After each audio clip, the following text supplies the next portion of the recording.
బాదేపల్లి పెద్దగుట్ట శ్రీ రంగనాయక స్వామి శ్రావణమాస ఉత్సవాల్లో భాగంగా భక్తులు పెద్ద సంఖ్యలో తరలివచ్చి స్వామివారి ఆశీర్వాదం తీసుకున్నారు. భక్తులు భక్తితో దేవుడి హుండీలో డబ్బులు కానుకగా వేశారు. గురువారం నాడు పాత బజార్ శ్రీ హనుమాన్ దేవాలయంలో పుర ప్రముఖుల ఆధ్వర్యంలో హుండీ లెక్కింపు జరిగింది. ఈ సందర్భంగా దేవాలయ పరిరక్షణ కమిటీ అధ్యక్షులు కాల్వ రామరెడ్డి మాట్లాడుతూ భక్తులు పెద్ద సంఖ్యలో తరలివచ్చి శ్రావణమాస ఉత్సవాలను విజయవంతం చేసినందుకు ధన్యవాదాలు. శ్రీరంగనాయక స్వామి గుడిలో భక్తులు వేసిన కానుకలను లెక్కింపు చేశాము. భక్తులు తమకు తోచిన విధంగా రూపాయి నుండి 500 వరకు కానుకలు సమర్పించారు. హుండీలో 89,225 రూపాయలు, తై బజారు ద్వారా 79,000 రూపాయలు ఆదాయం సమకూరింది. ఈ మొత్తం ఆదాయాన్ని పెద్దగుట్ట అభివృద్ధి కోసం వెచ్చిస్తామని తెలిపారు. ఈ కార్యక్రమంలో కాల్వ రామరెడ్డి, సీనియర్ నాయకులు పిట్టల మురళి, విక్కీ, పండ్ల కృష్ణయ్య, వార్ల జంగమయ్య, గుగ్గిళ్ల యాదయ్య, అభయసేన యూత్ పాల్గొన్నారు.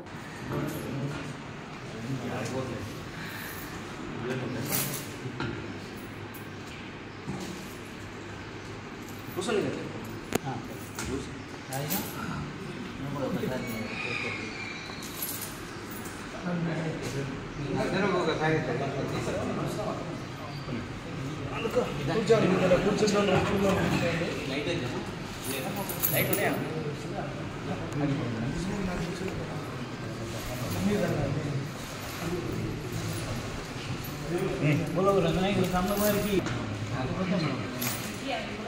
ये नोट ला नोट बैठे ये नोट का दिक्को 10 नोट का दिक्को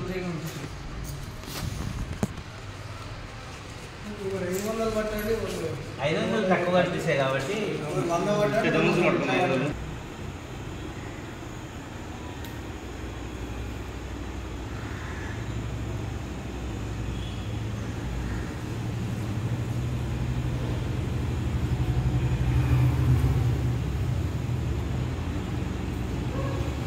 రంగనాయక స్వామి జడ్చెల్ల పెద్దగుట్ట పైన శ్రావణమాస ఉత్సవాలు ఈసారి ఘనంగా జరిగాయి.